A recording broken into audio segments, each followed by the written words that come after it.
दो जादुई बैल। राजेश नाम का आदमी अपनी पत्नी मीना के साथ रहता था। दोनों पति पत्नी बहुत ही लालची किस्म के व्यक्ति थे। राजेश के पास दो बैल थे।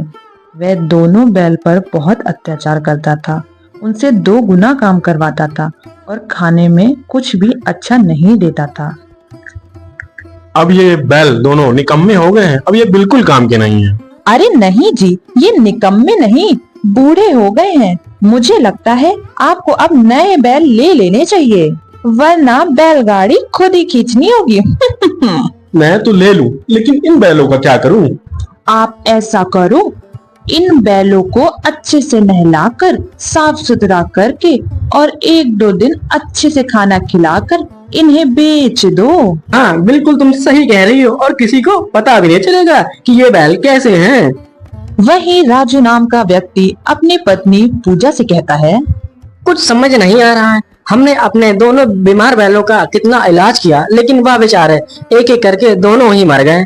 हाँ जी, अब करे भी तो क्या।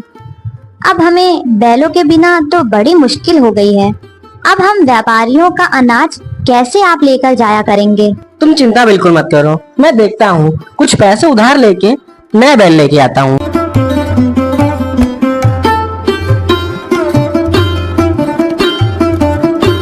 अगले दिन राजू गांव के सेठ से पैसे उधार लेता है और फिर जानवरों की बाजार की ओर निकल पड़ता है।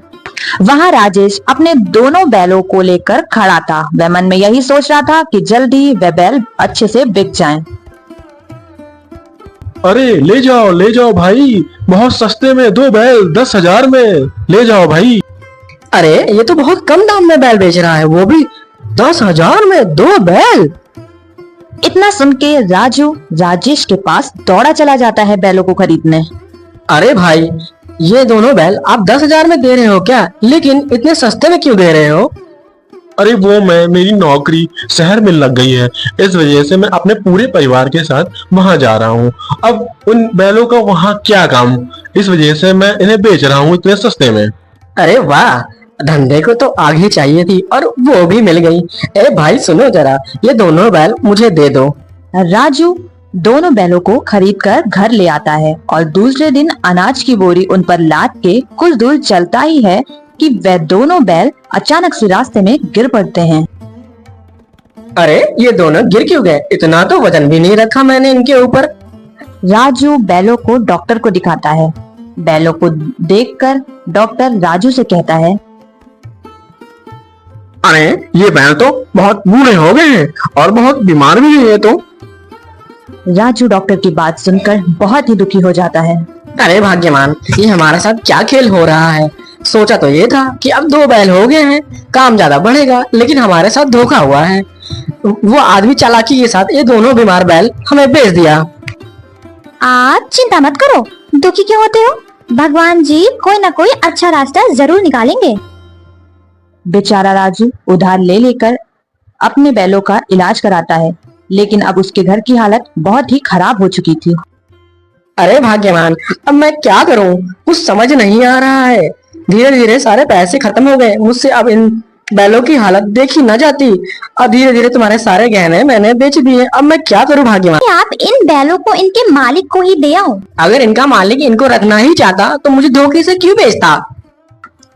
तभी एक साधु बाबा उनके घर के बाहर आकर जोर जोर से आवाजें देने लगते हैं। कुछ खाने को दो बेटा, भगवान तुम्हारा भला करेगा। ये लो बाबा, भोजन खा लीजिए। बाबा वहीं आंगन में बैठकर भोजन करने लगते हैं और राजू से पूछते हैं, ये 2 बैल कैसे? ये लगता है दोनों बीमार हैं। अब क्या ही बताऊं बाबा, मैं बहुत परेशान हूँ। फिर राजू सारी बात बाबा जी को बताता है। तुम बहुत नेक इंसान हो बेटा, और तुम बहुत दयालु भी हो बेटा। दयालु तो बहुत हूँ बाबा, लेकिन दयालु होने से क्या फायदा? मेरे पास तो इनके इलाज के पैसे भी नहीं हैं।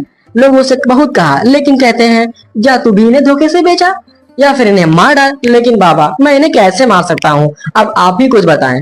बेटा, मैं तुम्हारी परेशानी समझ गया हूँ, लेकिन अब तुम कभी भी परेशान नहीं रहोगे। बाबा अपनी जगह से उठते हैं और उन बैलों की तरफ जाते हैं और अपने कमंडल से उनके ऊपर जल छिड़कते हैं। ये क्या बाबा, मैं इतने दिनों से इनका इलाज करा रहा था, पर ये तो खड़े ही नहीं हो पा रहे थे।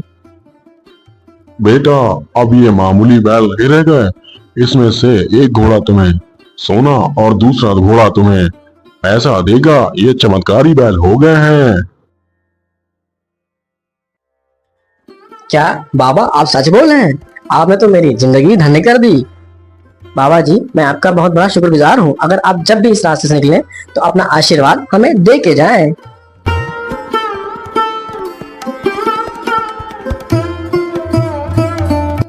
इतना कह के बाबा वहाँ से चले जाते हैं और अगले दिन राजू के घर जमींदार सेठ आ जाता है। ए राजू के बच्चे, बाहर निकल। इतने दिनों से कह रहा है आज दूंगा कल दूंगा, मेरे पैसे देता ही नहीं है। आज मैं पैसे अपने लेके ही जाऊंगा, बाहर निकल। हाँ हाँ सेठ जी, मैं आपके पैसे शाम तक दे दूंगा। देखता हूँ तेरी शाम कब तक होगी। भाग्यवान, क्या हम इन बैलों से पैसे मांग के देखें? हाँ हाँ, चलो हम इनसे पैसे मांग कर देखते हैं। हे जादुई बैल, हमें पैसे दे दो।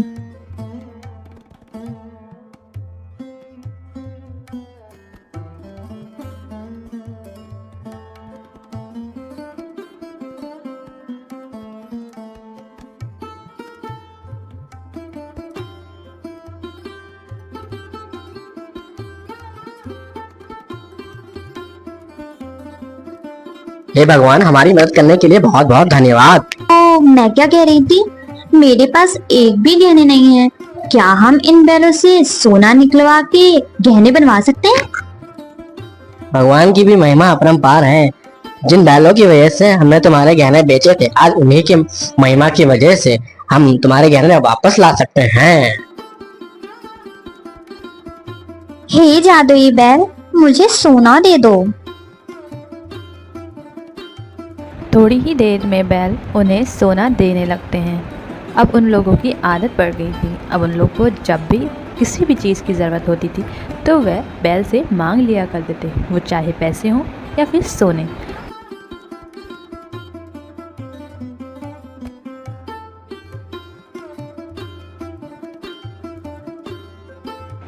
राजू दिल का बहुत अच्छा था।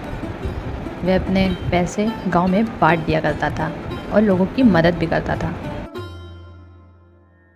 सुना है पास के गांव में एक राजू नाम का व्यक्ति रहता है जो गरीबों की बहुत मदद करता है। अरे तो सोच क्या रहे हो, तो बन जाओ जाके गरीब।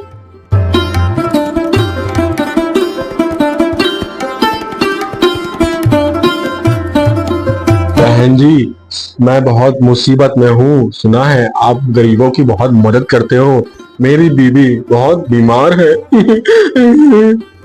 अरे अरे अरे भाई साहब, आप रोना बंद करिए, मैं कुछ करती हूँ। अरे सुनते हो जी, जरा बाहर आना, कोई मिलने आया है। हाँ भाग्यवान, क्यों बुला रही हो? कौन आया है? अरे अरे, तुम तो वही हो जिसने मुझे बीमार बैल बेचे थे ना?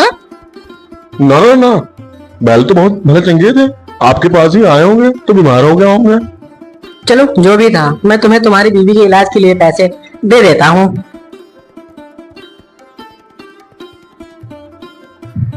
हे जादुई घोड़े, मुझे पैसे दे दो।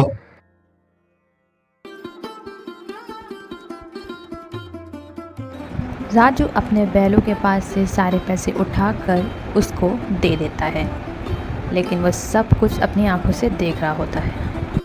अरे ये बैल तो मेरे हैं, लेकिन ये जादुई कैसे हो गए? वो घर जाकर सारी बातें अपनी पत्नी को बता देता है। चलिए आज रात हम उन बैलों के पास चलेंगे और खूब सारे पैसे और सोना भी मांग लेंगे। वैसे भी वो हमें जानते हैं। दोनों पति पत्नी उन बैलों को चुराने के लिए अपने घर से निकल पड़ते हैं। रात ज़्यादा हो गई थी, उन्हें लग रहा था कि उन्हें ऐसा करते कोई नहीं पकड़ेगा, और वहाँ जाके उन्होंने बैल चुराने की कोशिश की। दे दो जादुई बैल, हमें पैसे और सोना दे दो तुम जरा मुझे। उसके इतना कहते ही बैल ने सोने देना शुरू कर दिया। वह देख के चौंक गए थे, आखिर ये कैसे हो रहा है। अजी सुनते हो, इन बैलों को हम अपने साथ ले चलते हैं, फिर जब मन चाहे हम इनसे सामान मांग सकते हैं। अपनी पत्नी की बात सुनकर उसने बैलों को खूंटे से खोलना शुरू किया। वैसे ही बैलों ने उस पर हमला कर दिया। अरे कोई बचाओ मेरे पति को, कोई बचाओ, अरे कोई है। इतना शोर शराबा सुनकर दोनों पति पत्नी की नींद उड़ जाती है और वह बाहर देखने के लिए आते हैं आखिर बाहर चल क्या रहा है। अरे शांत हो जाओ मेरे बैलो, शांत हो जाओ। हम दोनों से गलती हो गई, आज के बाद हम ऐसा नहीं करेंगे।